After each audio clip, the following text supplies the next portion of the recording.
Hi, this is Buzz Canter from American Iron Magazine, AIMAG.com, and I'm here with a 1924 Indian Hill Climber. No, it's not a factory bike. It's not set up by the factory. It's a privateer machine that's been evolving over the years.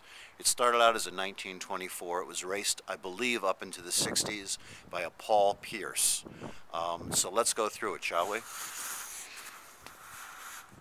Starting out as a 1924, it's evolved over the years. That's not an original Indian front end. I don't even think there's much of an Indian frame to it, but it is pretty cool, and I thought we'd share it with you. Starting with the front end, this is a leading axle setup. If you see, the axle is here, there's shock absorbers here that move up and down, and a pivot point there. So the whole thing would swing up and down like this with the suspension. The rear, I guess, is for strength, the bracketry. No front brakes. You don't need a brake on an Indian except going down the hill. And obviously, the less drag you have going up, the better. Number 59, interesting place to mount the handlebars. They're not up on the top as is typical, but in front to let you lean in. Remember, on a hill climber, often the front wheel is not on the ground, it's up in the air, so this gives you a better angle. The lever here for the rear brakes. Throttle on the left, it's Indian style, left throttle, left brake. On the right side there's nothing, it's just dead. And there's a kill button here for the ignition. It's basically an old hacksaw blade. It's been cut. When you press it down, it would ground it out. There's wires here that went to the magneto, not a points.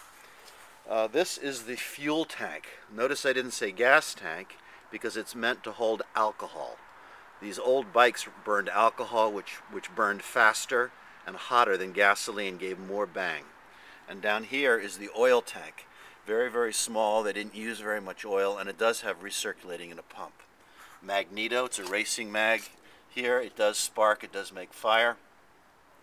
And here's the foot clutch, little teeny clutch. Basically, you use it once, you shift it into gear, and you leave it alone. The shifter is here. Normally they're up on the gas tank. Down. This one is down directly off the shifter tower in the transmission. Carburetors, there's two. Typically Indians have one carburetor on a V-twin.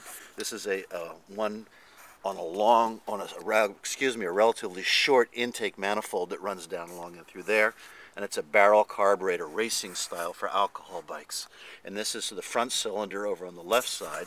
And then if we get up and walk around, there's another barrel carburetor, alcohol barrel carburetor over here. And this one's on a longer intake for the rear cylinder. So each carburetor, or each cylinder, has its own carburetor.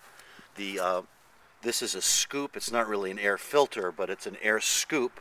It's aimed away so that when dirt and rocks and stuff come flying in, they wouldn't get caught up in there. The carburetors are operated by one cable that's split.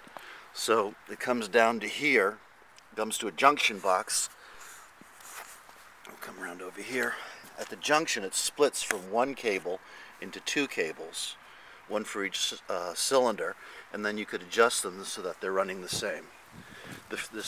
There is no padding here, which would make me a little nervous. A very small seat and a pad on the back. Remember, this bike would be up in the air. And a high fender. You don't want to get caught in anything if any rocks or sticks get stuck in there. A very small rear brake. That's the only brake it had. The only brakes you need on a hill climber is for going down the hill after the fact. Again, you want it light, you want it strong, nothing that's not necessary. Notice a very large rear sprocket. It's been drilled for lightness, and it's very large to give you higher grunt coming out of the hole. You drop that clutch, you want this thing to take off. Long exhaust pipes. I'm guessing they are tuned for length, for power. No exhaust, no muffler, no baffles, just a straight pipe. I suspect when this thing lights up, it is loud and mean. Frame, who knows about the frame? I have no idea about the history of it, but I do know that the bike was raced well into the 1960s and maybe even into the 70s.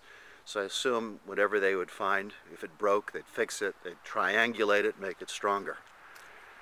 So this is it, a 1924 dual carb Indian hill climber, as raced by Paul Pierce.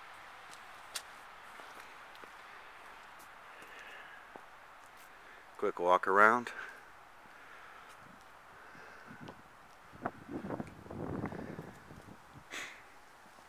I have not yet gotten this to run, but I suspect we could, and one of these days I will. I just brought it out here.